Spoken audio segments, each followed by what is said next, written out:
Hello Basement Programmers and welcome. This is Tom with basementprogrammer.com. Today we're going to talk about a new AWS service called Code Catalyst. Now when I say new, Code Catalyst was launched in preview at reInvent 2022. So at this point it's been around for about 3 months now and it's been getting a workout. Code Catalyst really seeks to bring you a complete DevOps experience in a single product. Now the Code Catalyst team understands that as developers, we probably have some investments in technologies that we already use. Some of those we may like, others we may want to really replace with something that we like better. This is where Code Catalyst really shines in my opinion. The interface is designed to allow you to swap out parts of the solution with other products. This means you still have the same unified experience even if you're using a third-party solution. So what does this mean in real terms? Well, let's say I want to launch a new open source project. I want to use Code Catalyst. But a lot of the open source projects live on GitHub. This is where the community expects your projects to live, because it's where the community is. Well, with Code Catalyst, I can have my open source project and have the source code live on GitHub. I can still use Code Catalyst to do my automated builds, automate my testing, track my issues, and even manage my pull requests from GitHub. I can do this all within the Code Catalyst interface, so I don't have to bounce back and forth. And the people that want to be part of my project don't need to know anything about using Code Catalyst. They can live in GitHub. The Code Catalyst interface is separate from the AWS console. This gives you some really cool features. First off, your ID into Code Catalyst is an AWS Builder ID. That means that your single Builder ID can work with multiple different AWS accounts. It means you don't have to create and manage IAM users in order to use Code Catalyst. This is also a really great feature because it means you can have users from outside your organization and not have to worry about creating cross-account permissions. Those get very complicated, and if you mess up there, you can end up exposing too much of your account to outside users. Now I have a project that I want to get working on. It's some functionality that I'm building around Raspberry Pi and the GPIO library. This seems like an ideal candidate to test out the wheels on Code Catalyst. So let's go.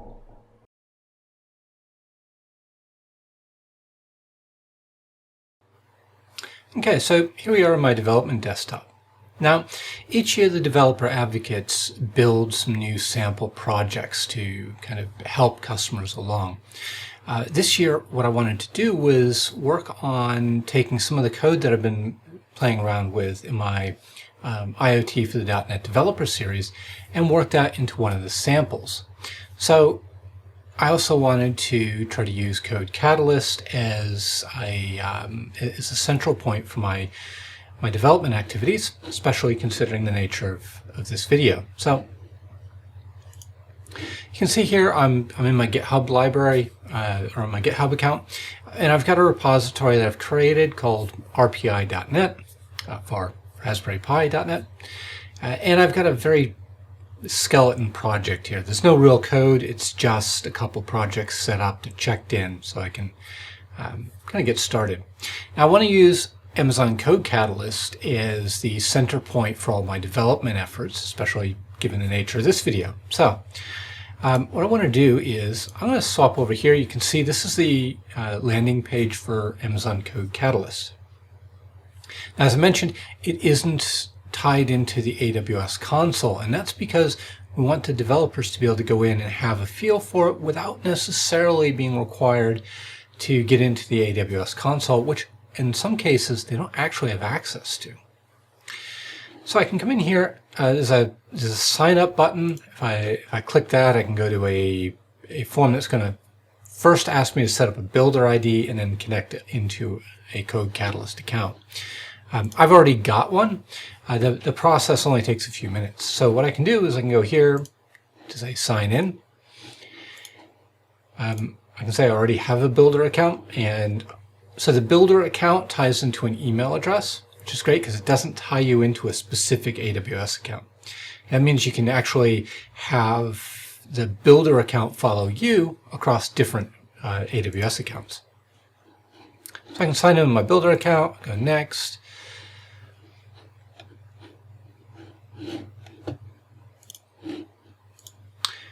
And I just get the password put in there.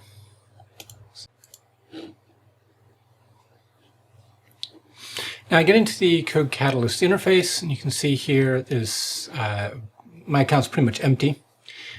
You've got multiple different what's called spaces. Consider that like a sort of a project room. You can have multiple projects in there in that space, and then you've got your projects. So you can have multiple spaces. You can have multiple projects inside of each space. I've just got my default basement programmer space here. So what I want to do is I want to use Code Catalyst to manage everything that Code Catalyst can do, but I want to use GitHub as my source control. Okay, because this is an open source project, it's going to eventually live inside of GitHub, probably in another account as it becomes an actual sample. The community expects all of the open source projects to kind of live in GitHub. So I'm going to leave my source code there, and I want to be able to manage everything here in Code Catalyst. And that's actually very easy. So what I can do is I can go here to installed extensions, browse Amazon Code Catalyst, and there is a extension here for GitHub repositories. Just click install. And now that's going to go through a process. It's going to ask me now to connect to my GitHub account. Okay, and I'm going to add multi-factor authentication. Okay, now I get in. Okay, and so you can see here this Code Catalyst is asking for permissions here. So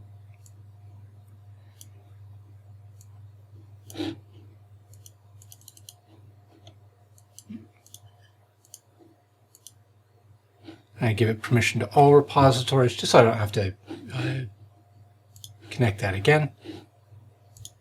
And there we go. Now I have access here to connected GitHub accounts. So what I can do is now I can create a project and actually use GitHub as my source.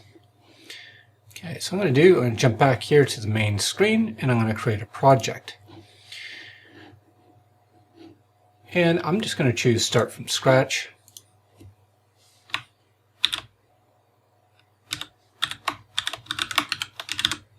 RPI.net. I'll just name it the same thing as my GitHub repository. Only for convenience, there's nothing requiring you to do that. And I'm going to hit Create Project. Now,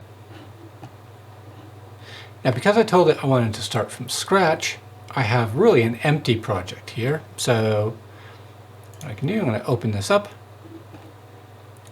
And under Code, I've got source repositories. So I can do here is I can just go add, and I want to link a repository. Now I could create one, and that's going to use Code Catalyst's native functionality for managing source code. Or in this case, I'm going to link. So I'm going to link. And you can see here I've got a drop-down list for repository provider. So right now, it's just got GitHub in there. In the future, maybe there are other options available. GitHub accounts. So if I have more than one GitHub account that I want to connect to, I would select that here. And then repository. And I get a nice list of all the repositories that I've got on there. And I can select RPI.net and link.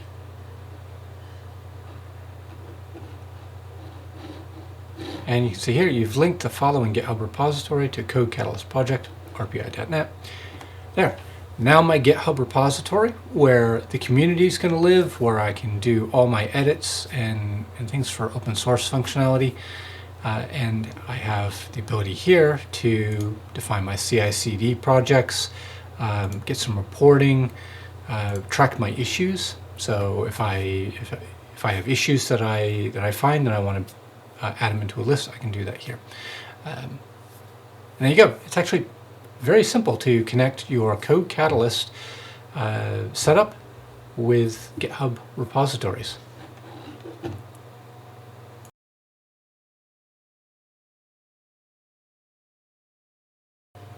Okay, so now that I have my project set up, I want to build the CI/CD pipeline for my project. And because it's generally easier to build that when we start rather than trying to retrofit our project afterwards and have CI/CD compilation going.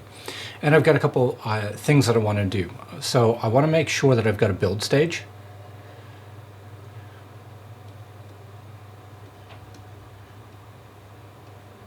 In that build stage, I want to build all of my projects and my test code. I then want to feed that into a test stage, and that's going to execute my test code. Now, I'm using .NET, I'm using the .NET project structures and everything else, so these are going to be .NET test projects that I'm going to build and use for my functionality. I want to make sure that out of the test stage I get a test report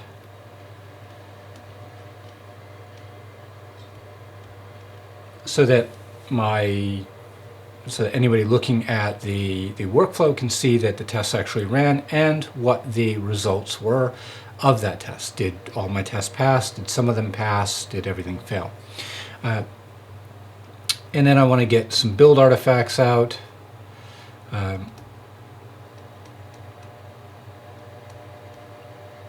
That are going to include all of the all of the code that was built, so I can then use that as on my device and use that to actually test the functionality as we go. So my project structure in GitHub is set up like this. First, I've got a library that is called RPI.NET.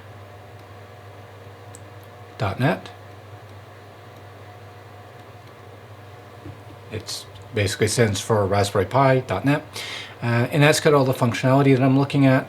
I then go down into a CLI, which is called RPI,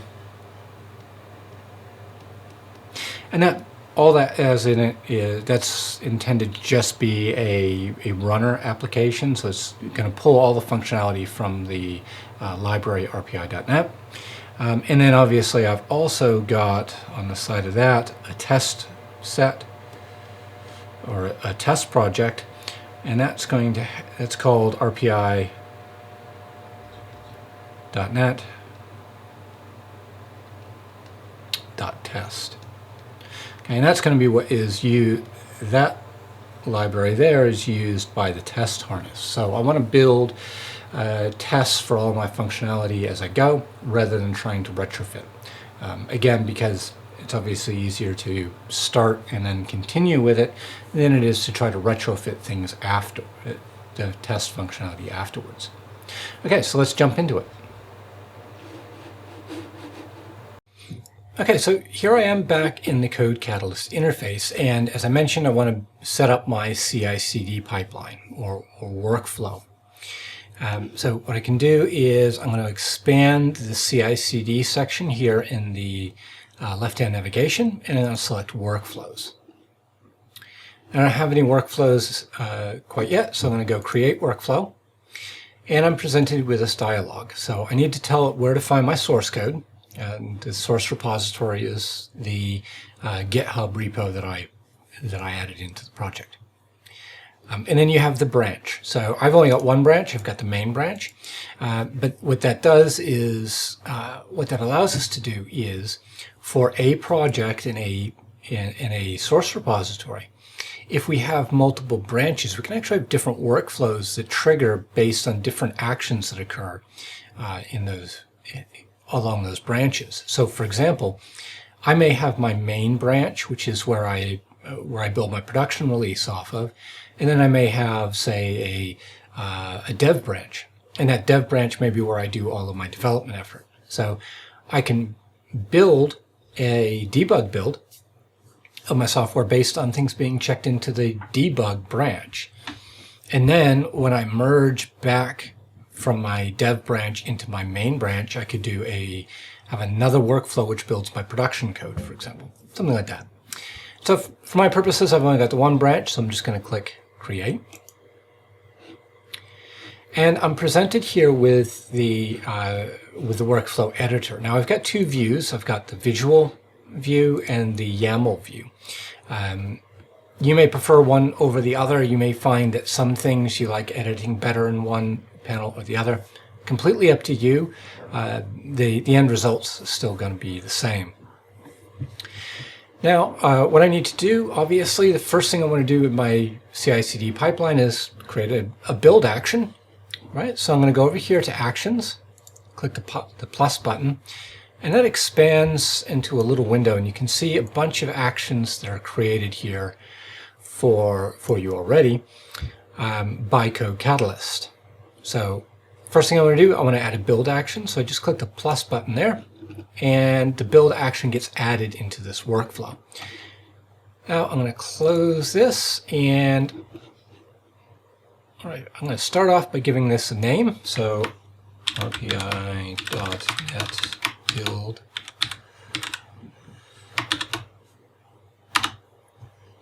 Okay. You can see here the triggers. So in this case, I'm triggering off of a push onto the main branch, which is basically what we set up there to start. And then we've got the actions section. So this is where the actual steps are in my workflow. Okay, so we've got actions, we've got a build action, we've got an identifier. I'm just going to leave those separate.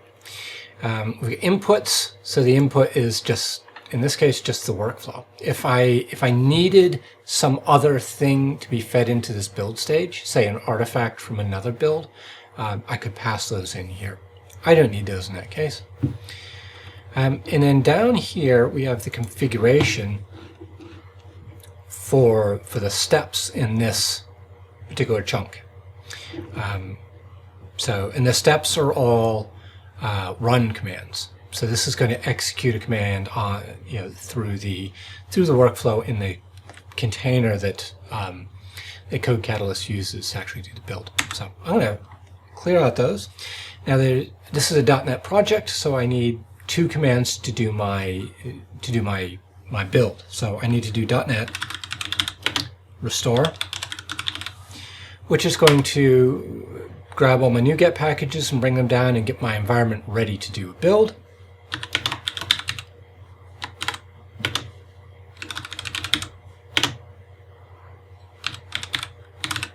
.NET build. Okay. So those are the two commands I need to do to actually get a build going. Now I like to test things as I go. So what I'm going to do is I'm going to start off by hitting validate. Okay, and it says my workflow is valid. So I haven't made any typo mistakes, and I can hit commit. And this is going to give you the option to provide comments and things.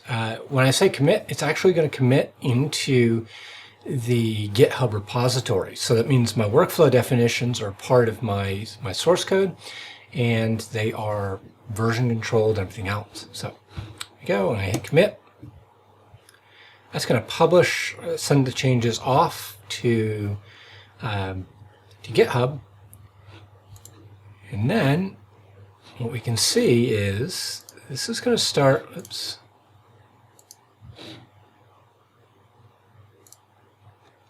Yeah, I don't want to do that.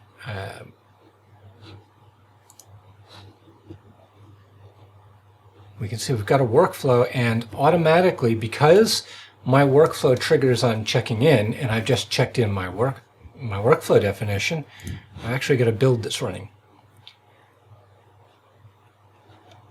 And I can click there, and I can actually watch the build as it progresses. So we got to set up the compute source.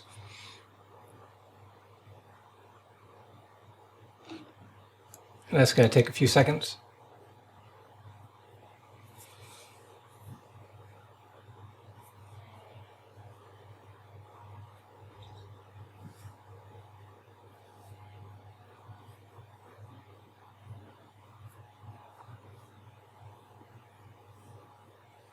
And I'm going to download the source code from GitHub and bring that down into my build environment.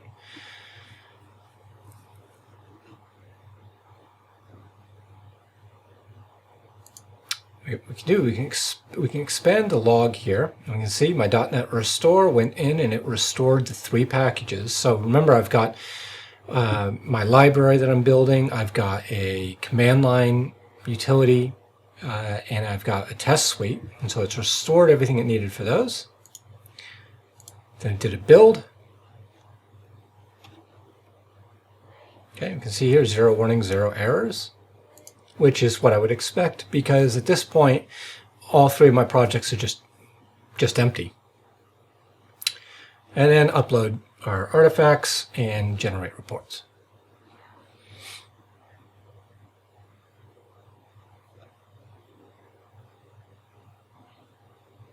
Okay. Now the next thing I want to do is I want to capture the output of my build, because obviously building your software in an environment that then goes away isn't terribly helpful. So what I'm going to do, I'm going to go Edit Workflow.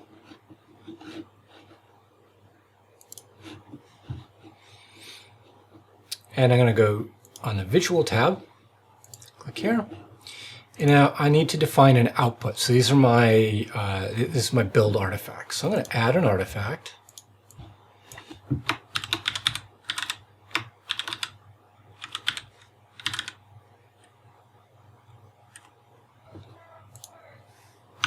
And I need to provide the location for those build artifacts. So the result of my build goes into RPI, bin, debug, net6, and I want to grab all the files there. So once again, I want to hit commit.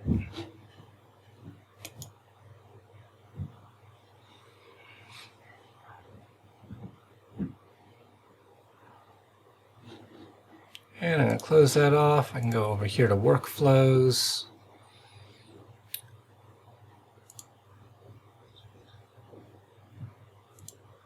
View all runs. I can see yet again there's new active run going, and that's going to try to do a build with all of that current functionality.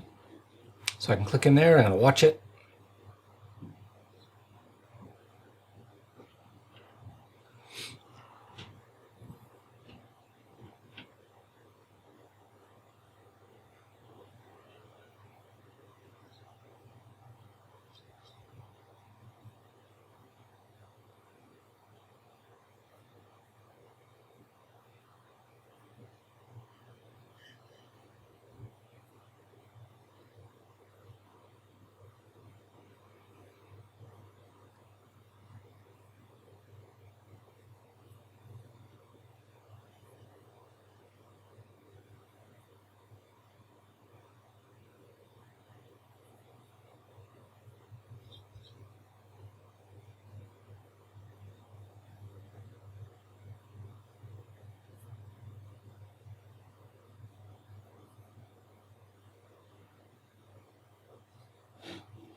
Okay, let's have a look, and we can see I've got build result.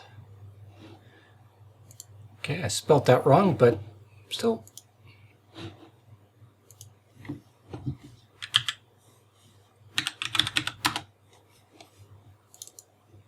I open that up, I can see here is the structure with all the files, and there are my build results. Okay. So now, the next step that I need to accomplish is, obviously, I want to test my code to make sure it builds okay. So I'm going to go back here again to my workflow. I'm going to click Edit.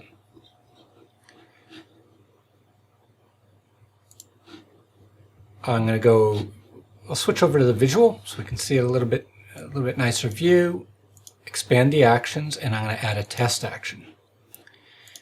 Now you can see here the test action has been added in parallel to the build. So I've actually got 2 options.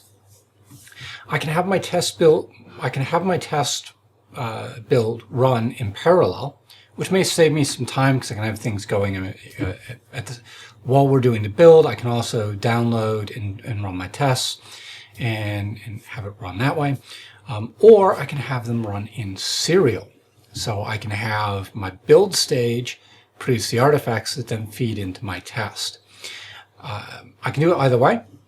What I'm going to do, let's first start off with running them in parallel. So you can see configuration, and you can see once again we've got some shell commands that have been added just for sample. What we're going to do is move that, and we'll do .NET test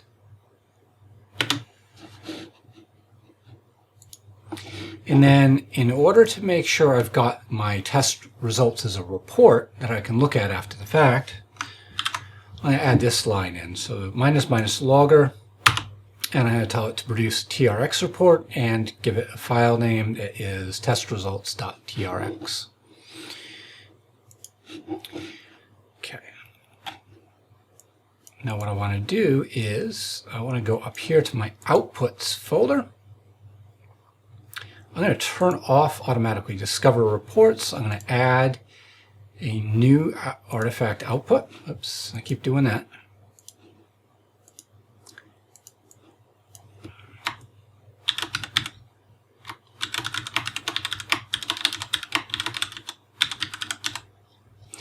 And what I want to do is provide the location. So I know that based on my project structure, rpi.net.test/test results is where the report's going to be. And then I know the name of the test result because testresults.trx is what I configured in my command line. Okay, so now I should be able to validate. And that says it's okay. So what I'm going to do is I'm going to commit.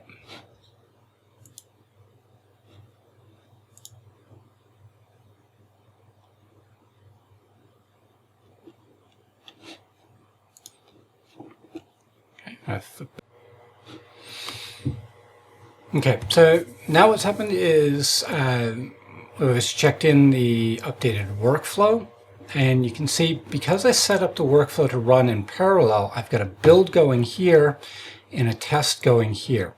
And that test is going to obviously run in parallel. It's going to download the source and do everything it needs to do. So this is a good option if your build process takes a long time and you really want to optimize for for elapsed time, because your build and your tests are happening at the same time. Okay.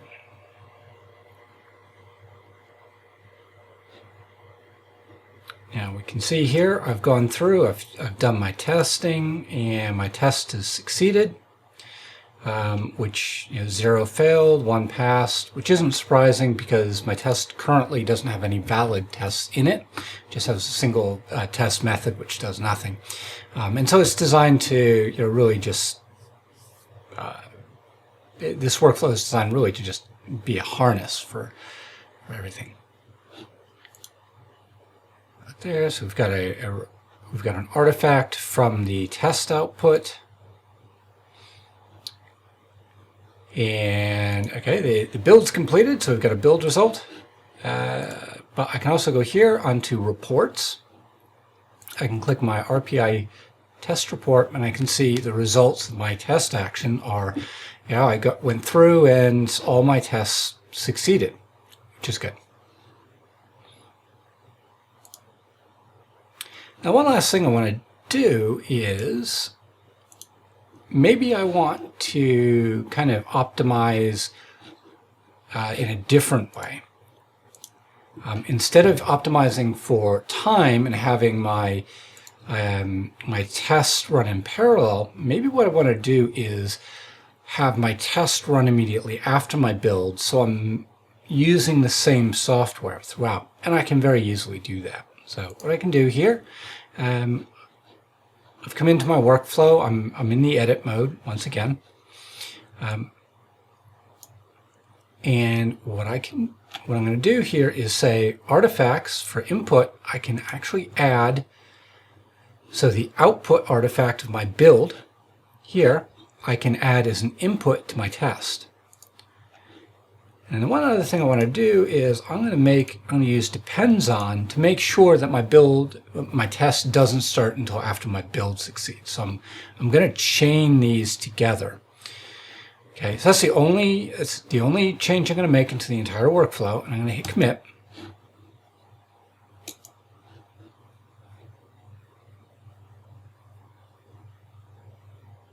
There we go, and that's going to send that off to GitHub. And now I'll go back to workflows, view all runs. Okay, once again, I've checked my source code into GitHub, which has caused a build to happen. So I'm going to click here into run. And now you can see that my build and my test are designed to go serially. So my build's going to complete first.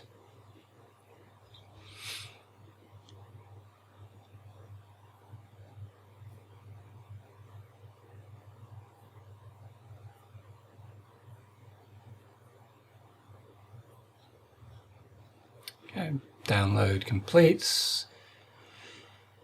Do my .NET restore once again.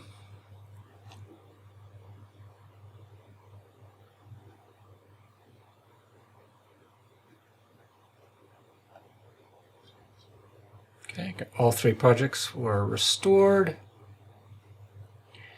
And I go to my .NET build. Okay, and that's going to run through. And upload the artifacts into Code Catalyst.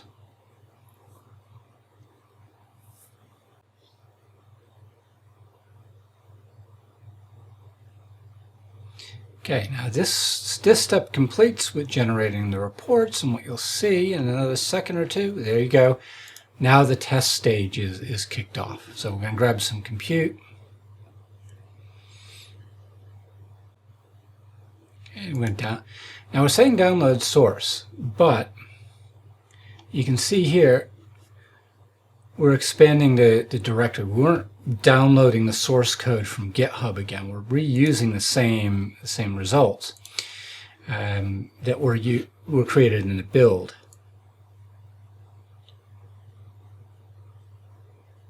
As you can see here, you can see that again here in the test stage, we're running .NET Test, but we haven't had to do a complete rebuild again here. So we don't have the build execution happening. We just have the execution of our tests.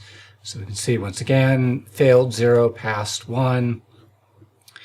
We're uploading the artifacts. We're generating the final report.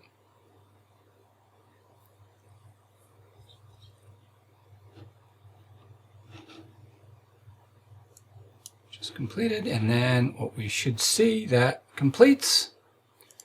So if we swap over here to reports, and once again we can see the test results that our test is all successful. So in summary, we were able to fairly easily set up a complete CI/CD workflow inside of Code Catalyst that does automatically ties into GitHub on pushing new code. Does a build, does a test, collects our reports, and everything else that we would expect. And we're ready to go. So there it is, setting up in Code Catalyst. Complete source code for all of my videos can be found on GitHub. You can find me there at github.com/basement programmer. Thanks for watching my video. If you found this video helpful, please hit the subscribe button. It helps you to know when I have new content out, and it helps me to know I'm creating useful content for you. You can always find me at basementprogrammer.com, on Twitter, and the Basement Programmer podcast. Details listed here. If you have any comments on this video, or you just want to get in touch, you can always email me. The address is tom@basementprogrammer.com. And I'll see you next time.